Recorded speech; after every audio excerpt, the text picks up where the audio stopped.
नमस्कार। आप देख रहे हैं आप अभी तक। और आज हम बात करेंगे बिहार के चुनाव की। बिहार का चुनाव नवंबर में होने वाला है और पूरे देश का ध्यान बिहार की तरफ है।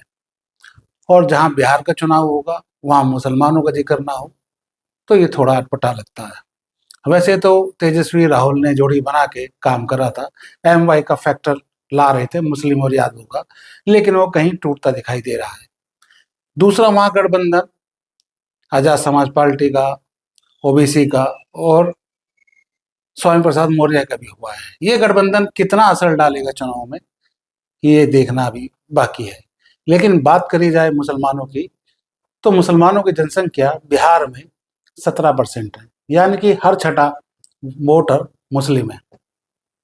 तो हम आज पूरा विशेष कि किस तरीके से बिहार के चुनाव में मुस्लिम मतदाता अपना रुझान देते हैं। बिहार के मुसलमानों की भूमिका वोट बैंक में नहीं, निर्णायक ताकत के रूप में उभरी है।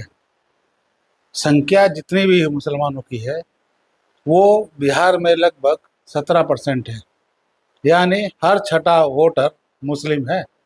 कई विधानसभा सीटों पर यह अनुपात 25 से भी ज़्यादा है, जैसे किशनगंज, कटिहार, अरियार, मधेपुरा, पूर्णिया, सीतामढ़ी, दरभंगा और कई ऐसे शहर हैं जहां ये संख्या निर्णायक भूमिका में रहती है। 1990 से दशक से मुसलमान RJD के साथ जुड़ा हुआ है, उसे अपना राजनीतिक घर मानता है। MY मुस्लिम यादव समीकरण काफ़ी लंबे से लालू यादव के घर में पैठ करे हुए है और उन्हें सत्ता का मजा चखाता रहा है।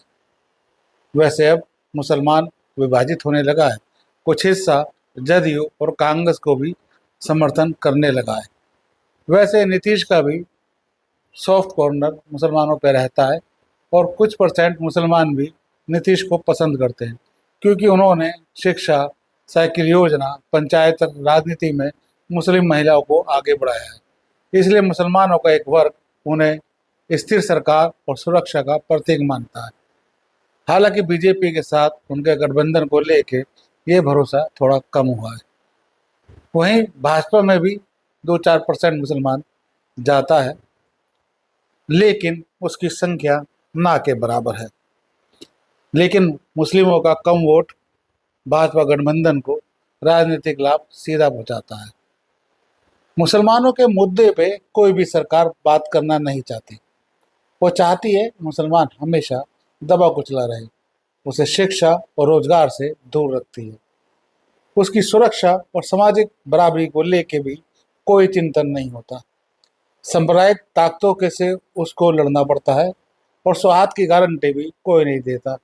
और सबसे बड़ा मसला सीमांचल प्रदेश का है, सीमांचल शहरों का है, जहां वो बिल्कुल इतने सालों बाद भी पिछड़ा क्षेत्र अब भी दिखाई देता है। विकास से कोसों दूर है सीमांचल। अगर बात करी जाए मुस्लिम वोटरों की, और इनका अगर विकास नहीं हो रहा तो यही कुछ सरकारें इसके पीछे उत्तरदायित्व है, जिन्होंने मुसलमानों का विकास नहीं होने दिया। और आने वाले चुनाव में 2025 में ये 60-70 सीटों पे अगर ढंग से वोट डालें तो निर्णायक भूमिका में रहेंगे। बहरहाल देखना ये होगा कि बिहार का चुनाव किस करवट बैठता है।